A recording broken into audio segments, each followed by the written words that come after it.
Today I am actually in my front room again, and the reason I have to be in here, and I'm sorry the lighting's terrible, it makes me look terrible, but the internet's terrible because we have so many storms. So I thought, look, let's get going, and we are going to talk about markets today. So I hope, and I'm praying, my fingers are crossed, that the internet is super good, because last night we had massive storms where I am. So now, as some of you may not know, but this weekend, which was yesterday, yesterday was Saturday for us here in Australia, I went back and did my first market, because I have not done them for a year. So after my dad died, I decided to take some time off and didn't go to them. And I was quite busy anyway with wholesale. But as I say, this season has not been a good season. So, with the economy, the elections, everything going on, I think people are a bit cautious of spending, which I totally understand. So anyway, like I said, I decided let's just go back to the market, because the market's going to help me with a number of things. So today we're going to talk about, what you need to be successful at a market, what sells at a market. So we'll talk about what sold well for me. And I'm going to tell you, because there's been a lot of changes in my business since a year ago when I was at markets to now. And I have definitely noticed the amount of people that told me how professional they felt that my store actually looked. So I was really happy with that, because, there's a lot of changes that come around when we change from market to market and so on. So anyway, let's start at the beginning. I do have my notes, as lots of you know, and I'll give you some dates that I will be at different markets, because I know a number of you might want to go and visit me if you are in Victoria. So anyway, let's get started, like I said, about how this all works, and so on. Now, can I give you the first tip, the first best tip? When you're working at a market, don't just sit down or go on your phone, because people feel really awkward. They don't like to say, oh, excuse me, I want to buy this. They feel like your attention is not on them, and they're the customer, they're giving you money. So really, they deserve the attention. So that's one thing I noticed, because when I was standing there, I noticed lots of other store holders on their phones, across all the different market, and I just sort of seen people looking. And I mean, you don't want to look at the person the whole time, because that makes them feel awkward. I always say, just have a browse, and I'll walk to the other side and, say hi to someone else or whatever. But honestly, when you're on your phone, it just makes them feel awkward. So that is my number one tip as well.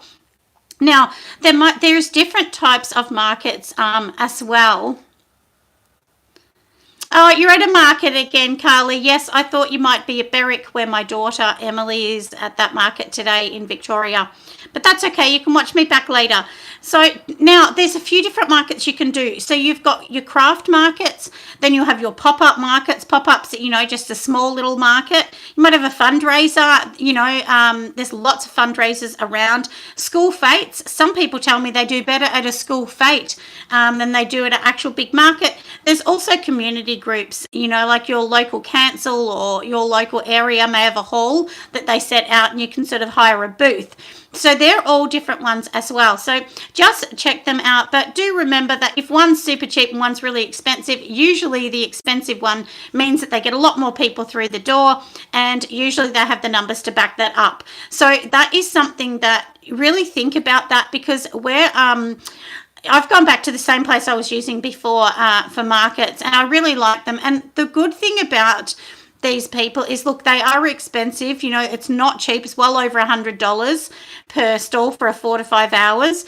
But the difference with them is they get a lot of people through the door. A lot of people know them. They've been operating for a couple decades. So that's why they can get people through the door.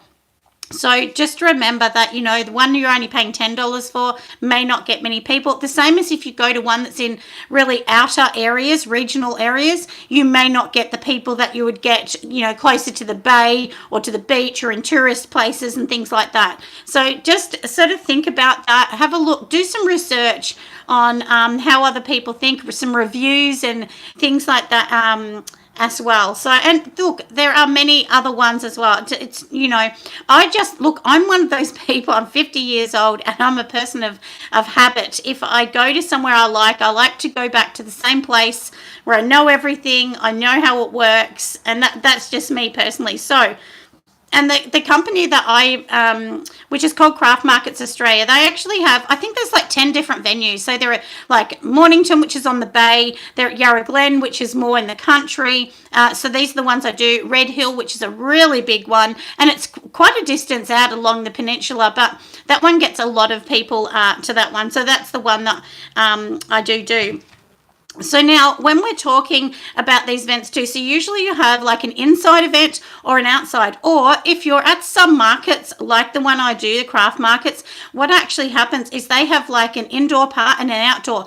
But generally, just speaking from my own experience, and I've done lots and lots of them. Oh, hello, darling, from the USA. Welcome, my love. Oh, hi, Cindy G. How are you, darling?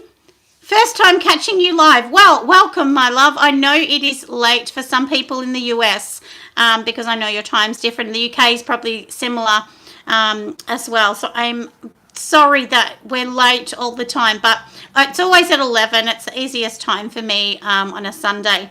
And sometimes you may see me change it to a Saturday every now and then if I have a market or something. But generally, hopefully, I can keep it to the Sunday. So now, what was I talking about? Inside, outside. That's right. So remember that your inside, look, there's pros and cons to each. The definitely good thing with being inside, you don't need to worry about the weather. You don't need to put your tent up or your marquee. You don't need to do any of that. If it's windy and blowing a gale, you don't need to be stressing about the marquee blowing over and all of this sort of jazz. So that's something that's good on the inside. Good morning, Debbie. How are you, my love? Welcome. So you definitely don't need to worry about that. But can I tell you, if you're on the outside, 7 p.m. in the US in Georgia, so that's fine. Yes. Hello, darling. Hi. Welcome to our Sunday chat. But if you're on the outside of a market, obviously you got to deal with the elements, the sun, the rain, whatever. But generally, you get more money on the outside because more people walk around the outside. And can I tell you, this was my first time that I did one on the inside. So, 5 p.m. in New Mexico, lovely. Yeah, I know it's all different times because the US is quite big. So this is my first time on the inside. And can I tell you, I have been to this market so many times. 1 a.m. in Western Europe. Well, welcome, darling, and aren't you a gem for staying up and seeing what we're doing in Australia? Because it is only 11 a.m. in Australia, or just after that now. So in the inside, one thing that I definitely did notice was there wasn't as many people on the inside, but it started storming an hour before pack up. So I was kind of lucky that I was on the inside. We didn't get the rain and we didn't get the wind. And I've been at markets on the outside where the wind's been so bad, it's literally picked the marquee up, no matter how many weights you've had, because, a lot of these markets are along the bay line where, obviously Australia is surrounded by water, so we do have a lot of those issues as well. Oh, you love my YouTube. Thank you. And the label making. Hi, Lynn. How are you, darling? Can I tell you the label making videos that I've done, as long as also I did a market one on how to set up for a market, how to merchandise. They're my two most popular videos. I get tens of thousands of people watching these kind of ones. I think maybe the market ones had 30,000. I can't remember, I think. And the labeling ones had a lot. I don't remember how many, but this is quite a lot. And for anyone listening, because I'm getting a lot of questions about the soap labels, how to make them exactly. There is a video that I did do on how to actually make the soap label and how to measure it up within Canva and then converting it back over to Vistaprint or whoever you're using to actually print it as well. From Alberta, welcome, darling. Absolutely, help me. Help me, Rhonda is your title. Very cute. I used to get sung that song all the time. I used to cry as a child because being Rhonda, that's what everyone would sing to me. So now, like I said, inside, outside, you've got lots of pros and cons. Personally, if it was me in Australia, I would choose to go on the outside before the inside because you definitely make more money on the outside. But Yesterday I did quite well, so that's okay too. Oh, you're doing your first market next weekend. Well, good luck at Soothing Flames and Suds because it is fun. And the one thing that people forget about a market, even if you make no money, even if you really just break even, you've met customers, you're getting your product out there, and that is what is so important. Don't look at it from a money point of view. From Alabama, welcome, darling. Tonya, welcome to our Sunday chat. So, like that's the thing, everyone. It's really important at markets because people say to me, oh, thank goodness you're here. I really wanted to smell and touch and look. And, if you're listening and you're a candle or a soap maker, you make bath bombs, diffusers, perfumes, anything like that, even jewelry, people honestly really want to touch it, look at it, smell it. They really do. And that is definitely the one thing I've noticed when I stopped doing markets. People are like, I love it, but I really want to smell it first. And, in person, and I know myself, in person, you're at a shop, the whole environment's there, the experience of being there, and you're like, oh, bugger it, I'm going to buy it. So you pick it up and buy it, but you may not have done that before. So that is really, really important. Oh, still working on your formula. It takes a long time, my love. It really does. But, just make sure that you're really happy with it and you've tested it. This is key, everyone. You must test before you sell. Please don't sell before you test. Oh, you had your first one yesterday. It was scary, but you loved it, Debbie. Look, honestly, Debbie, I say to everybody, look, even yesterday, right? I haven't done a market for a year. I was nervous. And my husband's like, what are you nervous for? You're on YouTube all the time. You do so many videos. But, you do get nervous because you just want it to work out well. You want to make sure that it looks beautiful. The setup's gorgeous. You just need to really do that. And, yeah, you love doing markets. Yeah, only 2 left for this year. Yeah, same as ours. I think I have 2. I've actually applied for another one, but we'll see if I get into that because they're very, very busy where I am as well. Oh, first time you've been able to catch me live, Alicia. Well, welcome, my love. Welcome to, like I said, our Sunday chat. So now we've talked about that, haven't we? We've talked about inside, outside, the cost. Don't go for the cheapest one. You need to, and you know what? If one's a fail at the first market, don't think, oh, well, it's going to be a fail again. Because when I started my very first market, I made like $80 and I did one market, I think, where I sold one item. And I was really upset. I thought, maybe I'm garbage, But then I had markets where I earned $900 and something.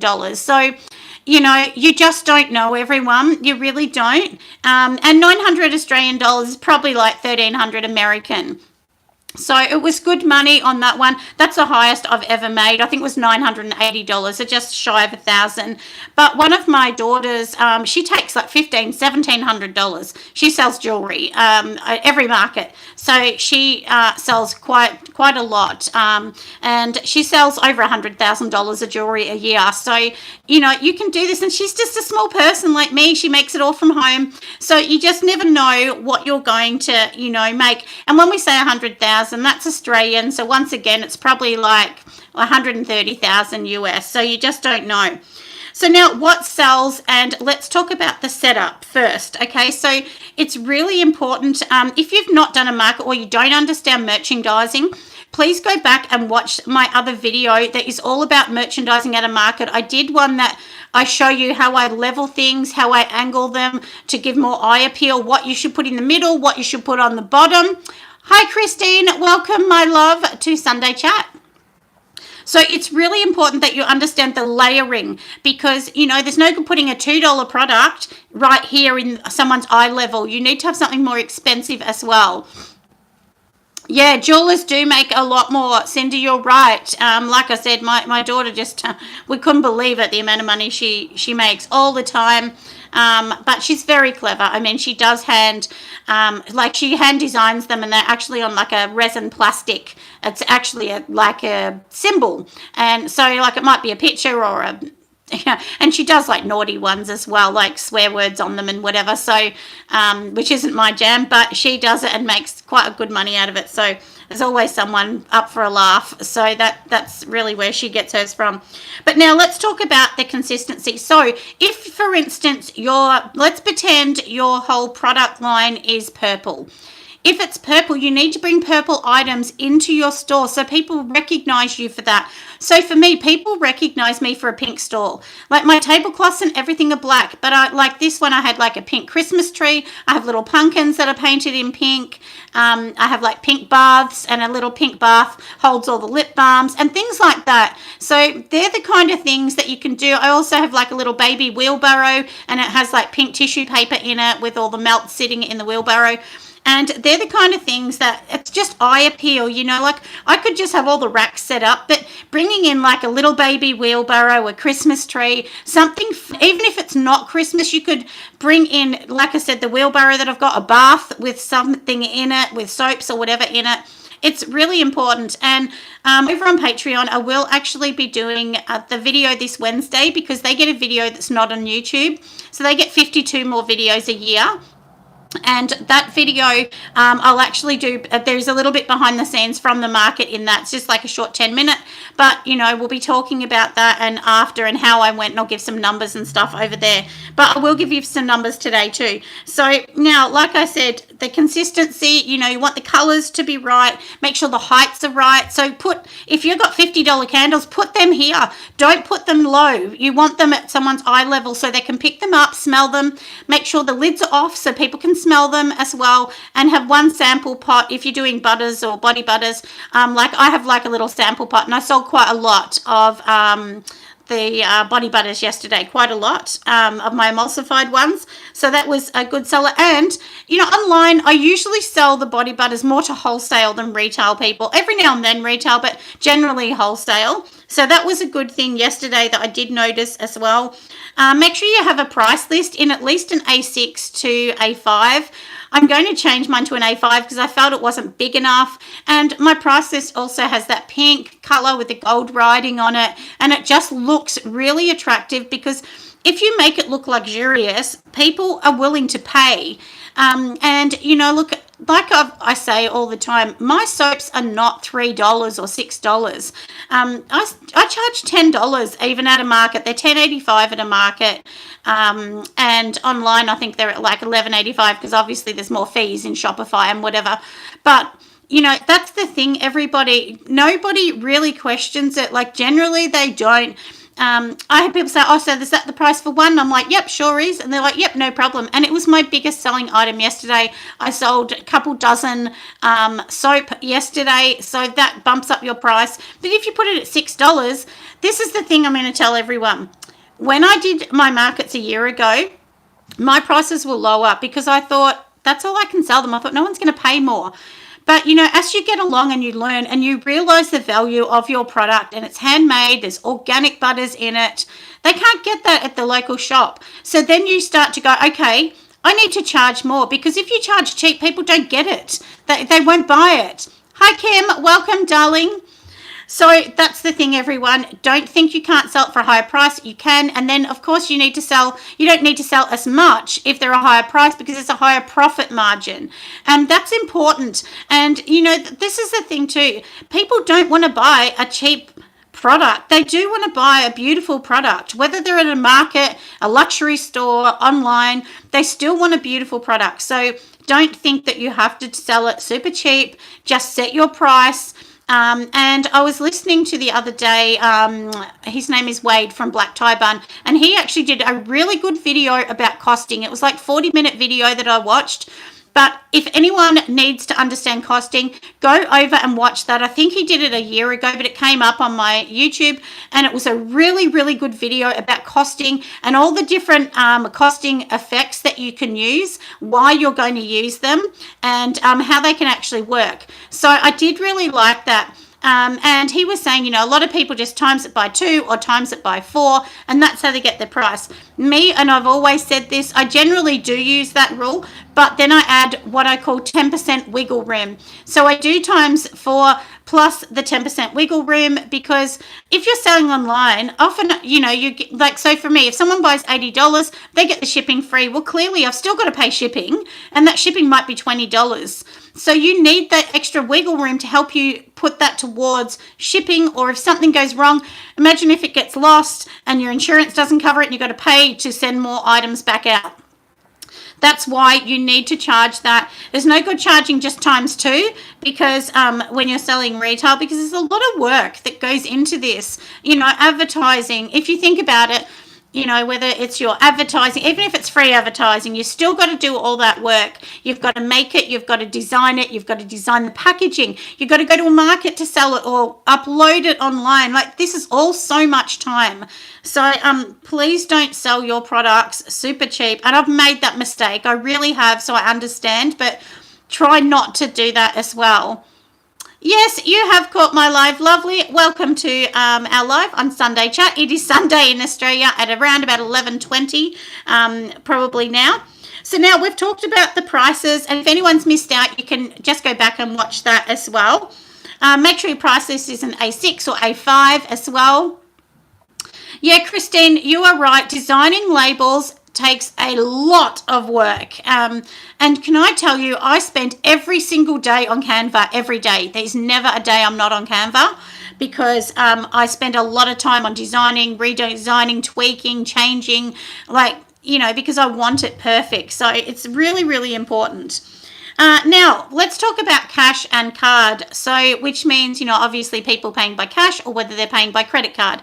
Yesterday, 90% paid by card. So make sure you have one of those little square readers. It only costs about $50 for a square reader. They're pretty cheap. And I've had mine for years. I reckon 3 years maybe I've had it. Still works fine. And you know what? I hadn't loaded it for a year and I thought, oh no. But anyway, I definitely put that up as well. Prices may not contain a 5 or 6. I'm not sure what you mean by that comment, love. But anyway, you can message me again and I'll read it and hopefully understand what you mean. So make sure that you've got the prices, but don't put them, I really don't like that massive big sign like this of prices because people, all they're seeing is money, money, money. They don't want to see that. They want to see the product first. And then if you discreetly put the price next to the product, that is much better for merchandising. You don't see big stores with a massive big sign unless it's half price and they want to move it out because that's why they do them big, to get you to see it and go bargain, take it home. But generally, you don't want to do that. You don't want them to see the price first. You want them to see the product, smell it, love it, and then see the price. So that's a little bit about that. Also, one thing that I always do, ask people, do you have a bag? I mean, it's no good paying for your bag to give them a bag if they don't need it. Number one, it ruins the environment and it takes longer to recycle. But two, a lot of people now carry a bag so they can put it in their own bag. And I probably only gave away 3 bags yesterday. Pretty much everyone had a Calico bag with them at the market or a trolley that they were pushing around buying stuff. So ask them, do they have a bag as well? Oh, the prices would be better not to contain a file. Oh, I think what I'm talking about when I'm talking prices, give you an example. When I did a price, what I did is I wrote, for instance, $13.85. Now, can you imagine at a market, that's actually a pain for you at a market to add up $15.85 plus $2.85 plus $7.85 plus, $5.10. I mean, they're annoying prices, aren't they? So just make sure that, you're doing it the right way. Oh, starting with 2, 3 or 4 products. Yeah, so when you're starting, just start with a couple products and just keep going. But for me personally, I have a lot of products, but I've been doing this a long time. At the start, I did not have the amount of products I have now. So as you get going and you feel confident that you can do it. So for me, my soap is not that hard because I make it in a slab. So one slab is 65 bars. So it's not like I'm doing individual loaves of 10. I'm doing one massive big pour and it's 65. I cut it up. When it's cured, I wrap it. So that's not that hard.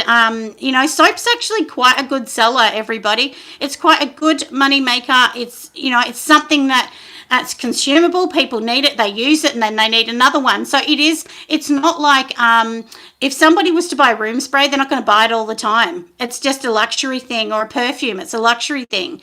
I might buy a perfume and have that for a year.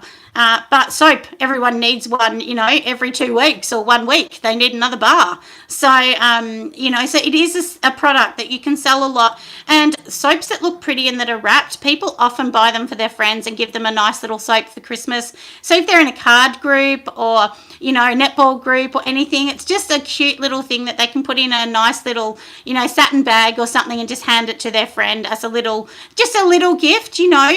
And a lot of people have Kris Kringles that are $5 or $10. So it's like for a $10 soap, it's like, okay, great, I've done the Kris Kringle. It's really pretty. It's a bit of a luxury soap that their friend can enjoy. So yeah, so that's something that I do suggest. Also on mine, I don't think I showed it on the video, but I've got my black tablecloth, which is a super, super cheap one as well. Oh, you hired somebody. Oh, did you? Poor thing. Yeah, sometimes everybody things are quite difficult when you're trying to make them yourself as well.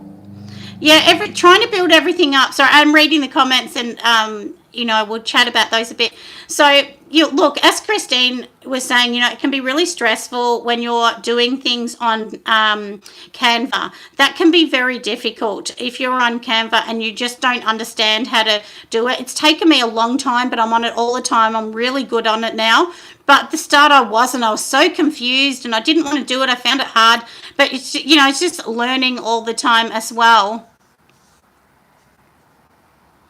Yeah, so when you're doing your whip soap, there's lots of different ideas, you know, to do your whip soap. Depends how you do whip soap. Some people will just buy it in a base. That's how I started, buying it in a base. But then later on, you can do it. Depends how you make it. I don't do a standard whip soap. I actually do one which I call a whipped cream. And I have shea butters and that in mine. So it's quite different to a whip soap. And it's a bit heavier, so you don't need as much either, and it gives you the moisturizing after. But it depends on, you know, sort of what you want and how you're going to do it, of course. But that's generally mine's a little bit different. But you've got to find your own way, and just because I do it one way doesn't mean I'm right. It's just the way I've got used to. So, you know, you can watch me and other people, but then come up with your own process. You know, you might have a process that works better for you or in your environment. So don't worry about that too. Oh, body butter. Yeah, that's right, Rose. You're right. Well, my body butter, Rose, I don't do the standard body butter anymore. That's just the body butters and the oils. Mine is emulsified. So it is, you know, a process of, you know, the water with all your preservatives and, you know, your shea butters, cocoa, and then I have extra things that might be tea tree extract or something in it, you know, but they're always different, or I do magnesium ones. So mine are, you know, based on that. So, which took me a long time to learn that. I was very nervous, and I've only been making them a year, I think. So, yeah, but look, honestly, they're the big sellers because normal body butter kind of leaves a slick mark on your arm, and it drives you crazy, especially in Australia where it's hot a lot as well. Oh, in America you call it lotion. Okay, yeah. So we just call it emulsified body butter here. So yeah, and to us, when we say lotion, it's always something that's in a pump bottle. That's what's classified as a lotion here. So generally, people expect if it's in a pump bottle, it's a lotion, and so on. But yeah, so anyway, hopefully that was a little bit of information. And I know because I'm in Australia, we say things a little different, or we will have different meanings for things. So anyway, so like I said, and on my tablecloth, I used my Cricut machine to do an iron-on transfer of my logo. So was much cheaper than me having to buy a $90 tablecloth that had already had the print on it. So I was really happy with it. It looked really nice, and it looked super professional. So hopefully those few tips are going to help you to market. Make sure you have a money tin with some cash in it as well, because people often give you cash. You usually need to keep, you know, maybe $150 of cash. Keep lots of $5 notes and coins.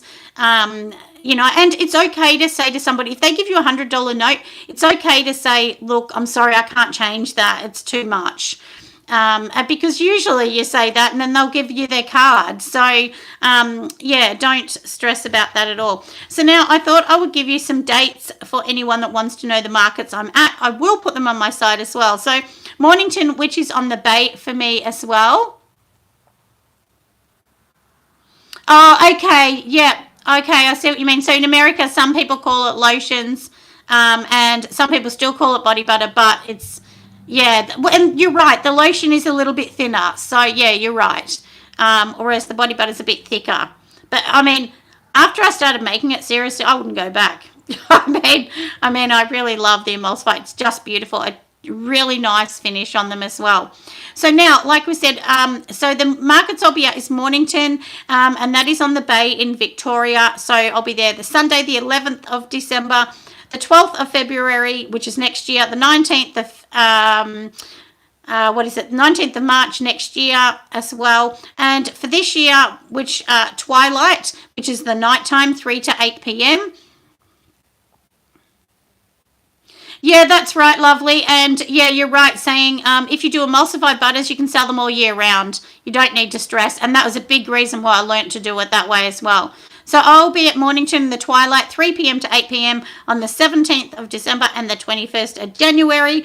And then I will be at Yarra Glen and Red Hill. There is another 10 more dates, and I'm going to put them on my site. So you'll see them hopefully in the next few days. So if you want to come and visit me, or you want to go to any of those markets, just go over there as well. And I'm hoping to have my catalog little thing out soon, which will have some images in it for people, but it's just taking forever to honestly to get that catalog out.